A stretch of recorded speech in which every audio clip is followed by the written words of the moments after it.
is that the plan is to sort of set up kind of your own like facility type in the garden, or is it like are you looking to get into a facility? What sort of? I've had like offers, like obviously going into gyms and stuff, which like would be good, but then I think because I'm doing it from like it would be evenings and weekends, I would be driving to work, then driving to the gym, then driving to this gym, and things like people cancel, or like if they get held up at work, and me then going to the gym and waiting on someone's. Yeah, it's not so bad if you're in your if you're in your house and then you can just be like, oh well, I'll just walk to the deli or whatever. Do you know what I mean? It does make a lot of sense. Yeah. I've heard quite a lot of value for yourself is maybe like going into businesses. You know, so you're fixed in one place. Say like at lunchtime, if you can get a business around like where you are. So now there's a few people doing that. Because then you are fixed in that one space. I always think. I was saying to you, wasn't it, like business to business is kind of where like the constant flow of clients come from, rather than business to consumer, where you are going to get them cancellations. Like I get it with my clients, like where I want you basing it on one person's motivation to turn up and see you. So I always kind of try and think of different avenues to find somewhere where it's going to go. Like right, they're going to find you 10 clients a month. 5 clients a day, however you if there was like I could do like a full Saturday or something somewhere.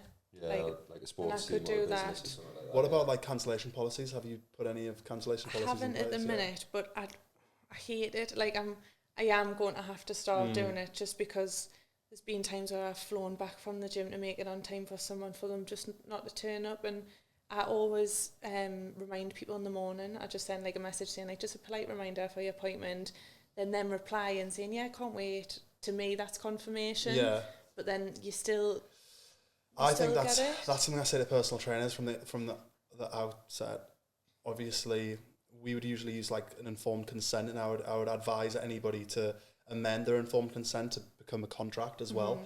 And it is easier at the start. Nobody likes it when people add them in, but at the same time, like, are you planning on not turning up? Is that why you don't want to agree to it? Do you know what I mean? Are you planning on just booking in and then not arriving? So it's like they should be comfortable doing it, and it has to kind of just be something you just bite the bullet with and start. Anybody who won't enter into an agreement with a cancellation policy isn't taking it seriously enough to. Yeah, are they the people that you want? Because he calls me the contract guy. Joe's the contract guy. Yeah, it's my special skill. No, Joe's got contracts that if like if you die while you're a client, like your family have to continue on with your personal training. He does. I've seen it. They have to continue paying for the period involved, and they have to get trained. It's like an inheritance. You get like an inheritance tax. You've got to. Oh, you don't want to train with us anymore. It's generational. Not motivated. Not good enough. Are you pregnant? No. What do you mean you're male? Yeah. Yeah. No, yeah. Joe's contractor ties them in knots, don't you? Gets them in, yeah. Because like I pay a bit more for the oil that I use as well. You can get cheaper alternatives, but like mine's got literally, it's made of Edma beans, so there's like 0% chance of anyone getting like a reaction or anything like that. I know like previously getting my eyebrows done or lashes done, and they say, oh, can you come for a patch test? On, isn't it?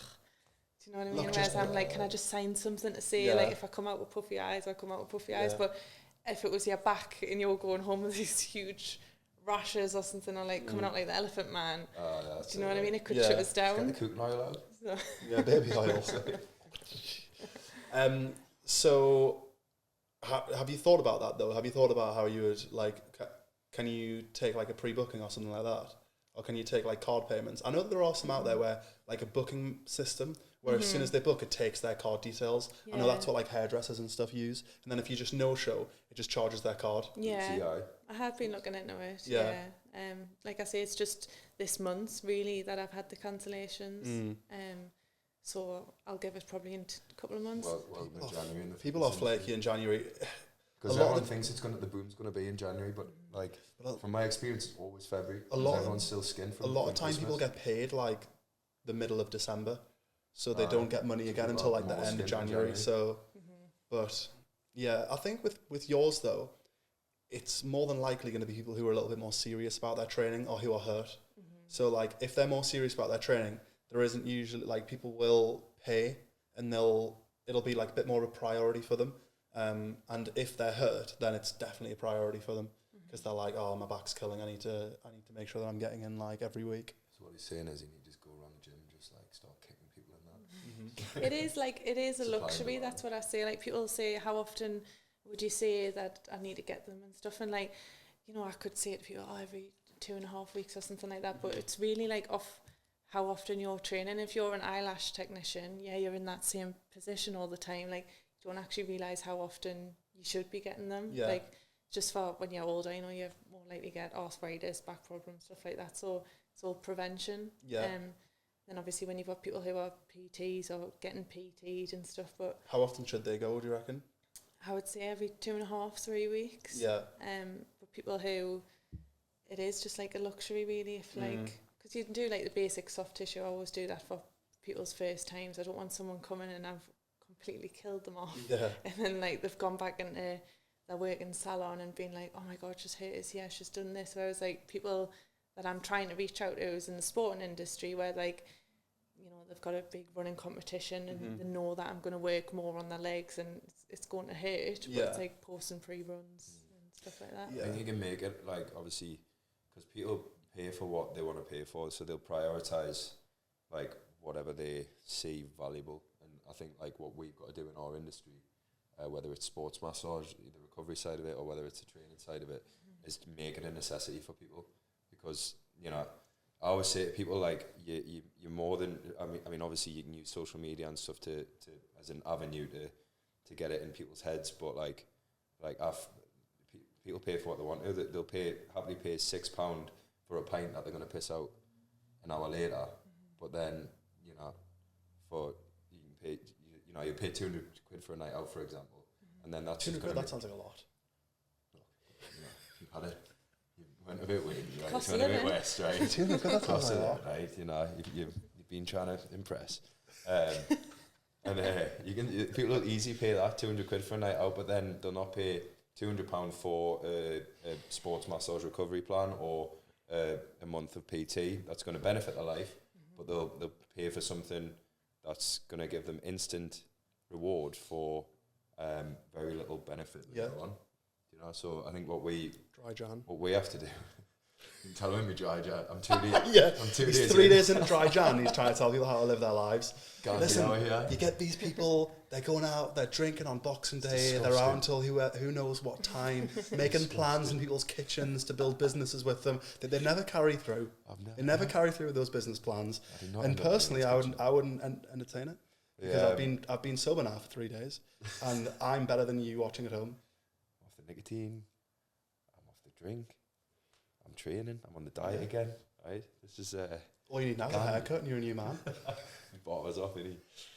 Imagine that. No, but what I'm saying is our job as fitness professionals is to get it out there to, you know, your everyday person that isn't in the industry, that it is a necessity and that they should be paying for investing in the health rather than investing in it. That's investing in a sports massage. It definitely like motivated me more when doing the course, because I was actually the only female doing the course, which kind of like surprised us. But the majority of the people doing it, they were like ex-forces, so they get like certain amount paid by the forces. They use that LCAS credit. Yeah, to like build their CV up so that they can do something. But it was weird because obviously we practice on each other. And like I remember sometimes I'd done like front squats or something, and normally 2 days later I'll fall in the car or like getting on the toilet, like killing. And I had like a man each working on one leg. Right. It was the weirdest experience of my life. Yeah. But like literally the recovery was like amazing. Like, I should have like documented the training to put it on my page, because like then I was just, there was no pain and I would go back and train, whereas normally I would make me rest day. They're just efficient squaddies, you know what I mean? They just know how to get it. They're just efficient blokes who've been through it, and they just get straight onto it. She's on about them. I know, yeah. We were saying the sports master. It was just because she was saying it was two soldiers. Like that's what the benefit of the sports master. Yeah, and I'm just saying that I'm just giving a word out there to our armed forces. No, I'm just showing appreciation. Listen, I'm just showing appreciation to our armed forces. I don't think it happens enough. These brave men and women give their lives to protect our freedom from the evils of the rest of the world.